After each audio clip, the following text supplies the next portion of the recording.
नाशिकच्या पंचवटीत jogging track असलेल्या Shrikrishna garden समोर साकारलाय 7 मजली देवीदास हाईट प्रकल्प। मग येताय ना आजच आपला फ्लॅट बुक करायला देवीदास हाईट्स मध्ये।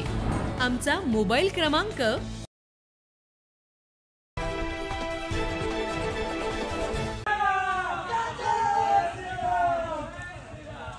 नाशिकच्या शनी मंदिरात धार्मिक भावना दुखवणारी घटना उघडकीस आली।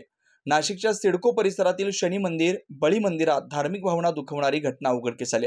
एका तरुणानं चक्क चप्पल घालून मंदिरात प्रवेश केला आणि त्यानंतर मंदिर परिसरात धूम्रपान करत नृत्यही केलं।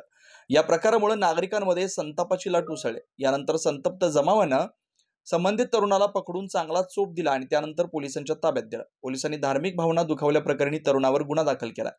या संदर्भात अधिक माहिती दिली वरिष्ठ पोलीस निरीक्षक राकेश हांडे यांनी। दिनांक 14/6/2025 रोजी रात्री 11 वाजता सुमारास सिडको नाशिक येथील शनी मंदिर व बजरंगबली मंदिर या दोन्ही मंदिरांच्या मध्ये असलेली जी मोकळी जागा आहे त्या ठिकाणी सदर गुन्ह्यातील आरोपी याने चप्पल घालून तिथे सिगरेट ओढत असताना काही परिसरातल्या लोकांना दिसला। त्यानुसार फिर्यादी केतन सुखदेव सानप या व्यक्तीने पोलीस स्टेशनला येऊन फिर्याद दिली की सदर इसम हा मंदिरामध्ये चप्पल घालून व सिगरेट ओढत आहे रात्री 11 वाजता दरम्यान।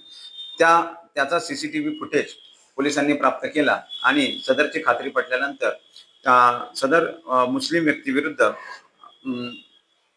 भारतीय न्याय संहिता कलम 298, 352, 351(2) धार्मिक भावना दुखावणे, शिवीगाळ करणे आणि धमकी देणे अशा प्रकारचा गुन्हा नोंद केला असून पुढील तपास सहाय्यक पोलीस निरीक्षक बागुल करत आहेत। ही घटना अंबड येथील शनी मंदिर परिसरात घडली। आरोपी मुस्लिम असून आदिल शेख हा मांस विक्रेता असल्याची माहिती समोर आली आहे। त्याने मंदिर परिसरात चप्पलचा प्रवेश करत धूम्रपान केल्याचं निदर्शनास आलं।